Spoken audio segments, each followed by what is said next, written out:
Ассаляму алейкум ва рахматуллахи ва баракатух. Бисмиллах. Альхамдулиллах. Вассалату вассаляму аля расулиллах. Судный день. И мы с вами читали о том, что ждет в судный день богобоязненных рабов. Какие блага, какие почеты и уважения ждут тех, которые были покорными Всевышнему Аллаху. И мы с вами говорили об отдельных благодеяниях. То есть за то, что он был муазином, он получит то-то, то-то, то-то. За то, что он там прощал своих должников, он получит то-то, то-то, то-то. За то, что он любил мечети, получит то-то, то-то, то-то. Вот так мы с вами прошли положение верующих, богобоязненных рабов в судный день. Сегодня мы откроем тему аш-шафаа, заступничество. Заступничество. Когда в судный день страдания людей и вот этот ужас, который проникнет в их сердца, он станет невыносимым, потому что те ужасы, те страдания, через которые проходят люди в этой жизни, это невозможно сравнить с теми ужасами и страданиями, которые ждут людей в судный день. Вне зависимости, он мусульманин, не мусульманин, потому что даже ангелы будут дрожать от страсти, от страха в судный день перед Аллахом. Даже пророки, самые святые пророки будут дрожать от страха перед Аллахом в судный день. Поэтому, когда вот этот страх и ужас станет невыносимым, они начнут искать себе защитников. Люди начнут смотреть по сторонам и искать тех людей, которые будут занимать более высокие положения. И вот, пользуясь этим положением, они будут просить их, чтобы они заступили за них. И сначала, конечно, они придут к Адаму, потому что люди, когда спросят, куда нам идти, кому нам идти, и, конечно, это Аллах дал, это фитра, человек идет к кому? К отцу. Даже ребенок маленький, да, когда не знает, куда идти, когда ему страшно, он или к матери в объятии, или к отцу. Так ведь? Вот, поэтому они придут к Адаму, и Адам никак не сможет им помочь. Потом они придут к Нуху, и вот так каждому пророку они будут подходить, и в конце до концов придут к нашему пророку Мухаммаду, саллаллаху алейхи вассалям. И вот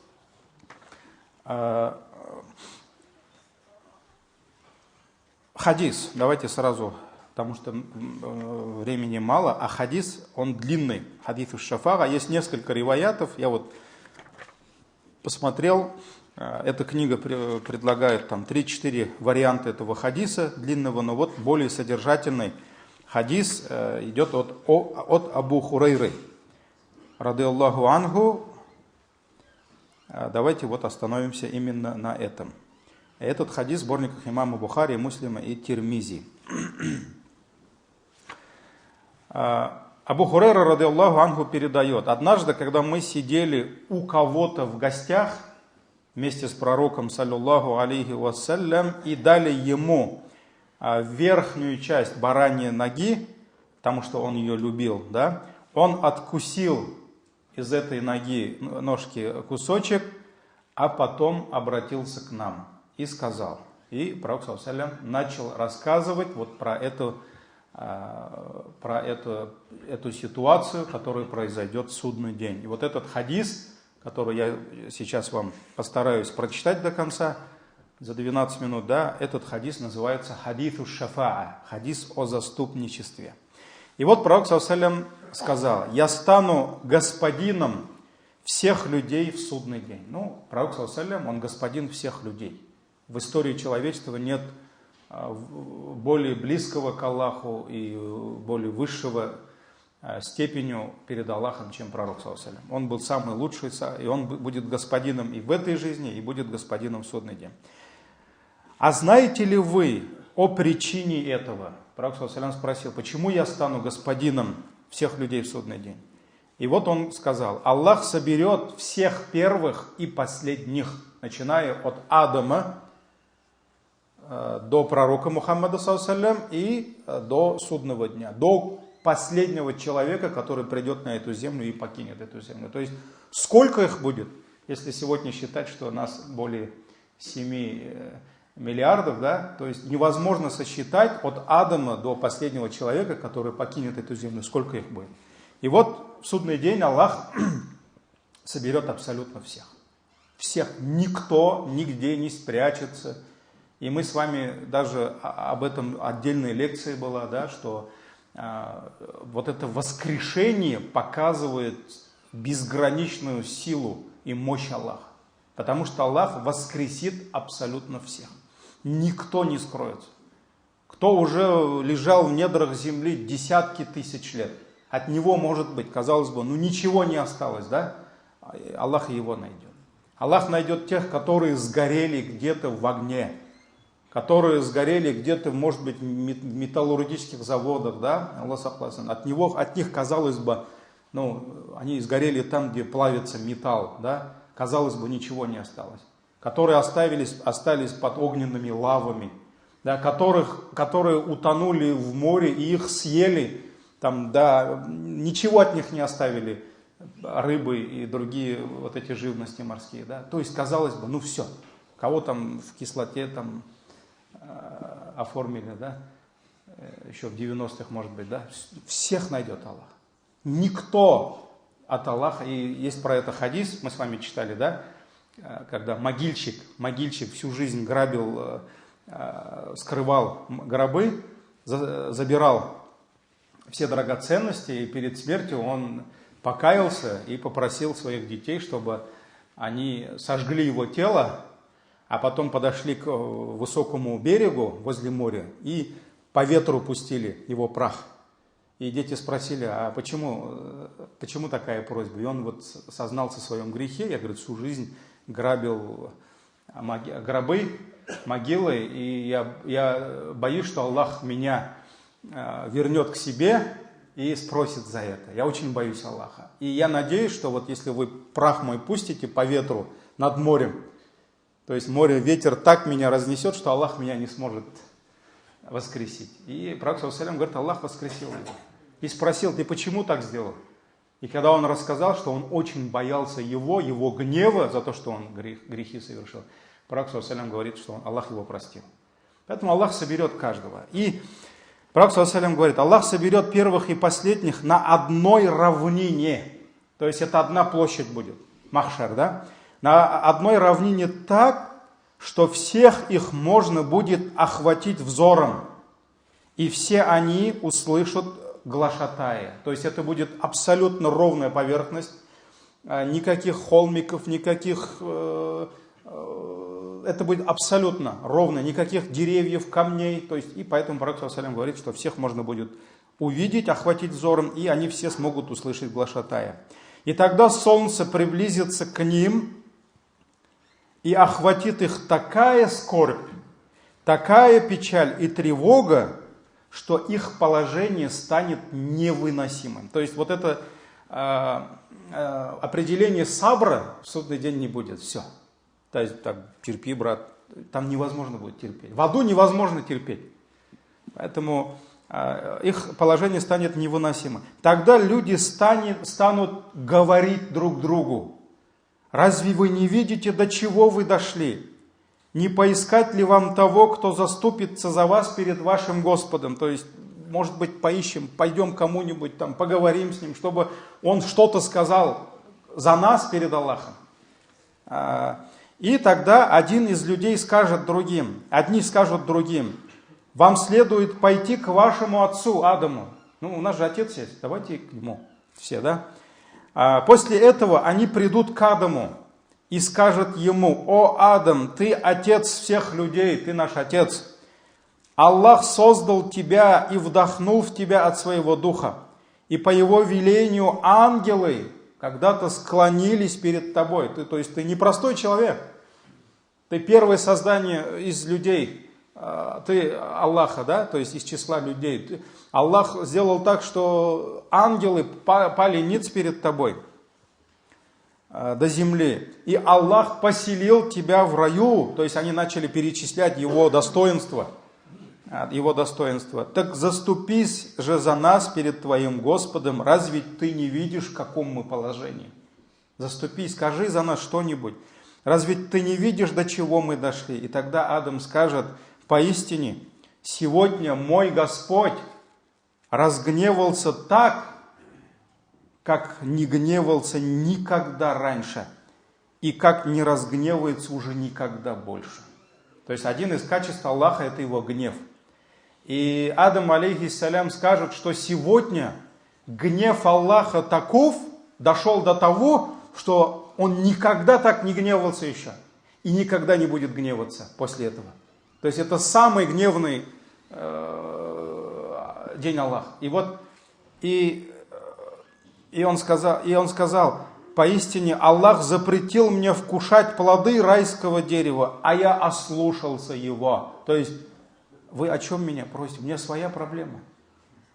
У меня своя проблема. Я ослушался Аллаха. А сегодня гнев Аллаха таков, что такого еще не было и никогда не будет. Поэтому он скажет: нафси, нафси, я сам нуждаюсь в помощи. То есть я не могу за вас заступаться. Идите к кому-нибудь другому, ищите для себя другого заступника. Вот идите к Нуху. Идите к Нуху. И после этого люди побегут к Нуху. Все, толпа идет к Нуху. Нух, вот где он, да? И они скажут ему, они начнут перечислять его достоинства. Они скажут: о Нух, поистине ты первый из посланников Аллаха и к обитателям земли. И Аллах назвал тебя абдан шакуран. Аллах назвал тебя благодарным. Потому что Нух, алейхиссалям, был очень благодарным. Поэтому Аллах назвал его благодарным рабом. Разве ты не видишь, в каком мы положении? Заступись же за нас перед твоим Господом. И тогда Нух, алейхиссалям, скажет: поистине мой Господь сегодня разгневался так, как не гневался никогда раньше, и как не разгневается уже никогда больше. То есть это вот сегодня день, когда Аллах разгневался так, как никогда не гневался. И поистине мне была предоставлена возможность обратиться к Аллаху только с одной мольбой. То есть мы знаем, что Аллах каждому из пророков дал возможность одной мольбы, одного дуа. Если бы он сделал этот дуа, Аллах бы принял его. И я обратился к нему с этой мольбой о том, чтобы Аллах погубил мой народ. То есть я использовал это дуа, и я сделал это дуа против своего народа. Поэтому я сам нуждаюсь в защите. А вы идите к другому, идите к Ибрагиму. И тогда все люди пойдут к Ибрагиму, алейхиссалям, и скажут: о Ибрагим, ты пророк Аллаха, ты его халиль, халилюху, то есть Аллах назвал своего раба Ибрагима после великих испытаний, которые он прошел достойно, своим халилем. Халиль – это любимый друг, любимчик Аллаха. Избранный им, ты избранный им среди живших на земле, заступись же за нас перед твоим Господом, разве ты не видишь, в каком мы положении? И тогда Ибрагим скажет им: поистине Господь мой сегодня разгневался так, как не гневался никогда раньше, и никогда не будет гневаться так никогда больше. Что же касается меня, то ведь я трижды солгал. Поэтому я сам нуждаюсь в помощи, заступничестве, он скажет: нафси, нафси, нафси. Ну, если кому-то интересно, может быть, на следующем уроке лекции я расскажу, как он солгал. Ну, на самом деле, это все было в пределах дозволенного, но вот он посчитал это его недостатком и вспомнит об этом в судный день. А вы идите к другому, ступайте к Мусе. После этого все люди придут к Мусе, алейхиссалям, и скажут ему: о Муса, ты посланник Аллаха, и Аллах отдал тебе предпочтение перед другими, ибо Он вручил тебе свое послание и говорил с тобой, то есть калимуллах, непосредственно беседовал с тобой. Заступись же за нас перед твоим Господом, разве не видишь ты, в каком мы сегодня положении? И тогда он скажет: поистине Господь мой сегодня разгневался так, как не гневался никогда раньше и как не будет гневаться никогда больше. А я убил человека, которого мне не было велено убивать. То есть Муса был очень сильным, и когда он хотел защитить, в истории Коран есть, да, это, он защитить одного, он ударил другого, а тот умер. Ну, он обладал силой десятками мужчин. То есть он мог поднимать камень, такой камень, который 10 человек поднимали. Поэтому он был очень сильным, и тот умер. Поэтому я сам нуждаюсь в заступничестве. А вы идите к другому, ступайте, Аиса. После этого они все придут, Аиса, к Иисусу, и скажут: о, Аиса, ты посланник Аллаха, ты его слово, которое он даровал Марьям, и дух от него, и ты говорил с людьми еще тогда, когда лежал в колыбели, заступись же за нас, разве не видишь ты, в каком мы сегодня положении? Аиса, алейхиссалям, скажет: поистине Господь мой сегодня разгневался так, как не гневался никогда раньше и не будет гневаться уже никогда больше. Однако он не станет упоминать про свой грех, о своих грехах. И он скажет: нафси, то есть я тоже нуждаюсь в заступничестве. Поэтому идите к другому, идите к Мухаммаду. И тогда люди придут к Мухаммаду, пророку, саллаллаху алейхи ва саллям, и скажут: о, Мухаммад, ты посланник Аллаха, ты последний из пророков, Аллах простил тебе и ранние, и поздние грехи, заступись же за нас перед твоим Господом. Разве не видишь ты, в каком мы сегодня положении? И тогда пророк, саллаллаху алейхи ва саллям, сказал: я пойду к подножию трона и склонюсь в земном поклоне, сделаю суджуд перед моим Господом. Затем Аллах откроет мне такие тасбихат, такие слова восхваления, тахмид, тасбих, да, каких никому до меня не открывал. То есть Аллах научит его таким тасбихам, тахмидам, который никто еще из творений, ни Джибрииль, ни ангелы, никто не знал об этом. И он не знал. А потом он восхвалит Аллаха этими словами, восславит, и потом Аллах скажет: о, Мухаммад, подними голову, то есть поднимись с суджуда, проси, и будет даровано тебе. То есть что ты попросишь, будет даровано тебе. Заступайся, сделай шафаат, и твое заступничество будет принято. И вот тогда пророк, саллаллаху алейхи ва саллям, говорит: я подниму голову и скажу: уммати, моя община, о мой Господь, моя община, о мой Господь, спаси мою общину, о мой Господь. Тогда будет сказано: о Мухаммад, введи через правые врата из числа врат рая тех из твоей общины, кому не предстоит расчет, то есть 70 тысяч, которые просто даже им хисаба не будет расчета. Но они могут входить вместе с людьми и через другие врата. И пророк, саллаллаху алейхи ва саллям, сказал: клянусь тем, чьей длани душа моя, поистине расстояние между каждыми двумя створками, вот они створки, да, двери рая, райских врат, равно расстоянию между Меккой и Хаджаром. Этот хадис в сборниках имама Бухари и Муслима. Вот это первый хадис, хадис шафага. Иншаллах, давайте эту тему продолжим уже перед следующими джумма. Субханак Аллахумма бихамдик, шаду ла иляха илля ант, астагфирука ва атубу илейк. Пусть Аллах наделит нас шафаа, заступничеством нашего пророка, саллаллаху алейхи ва саллям, в судный день.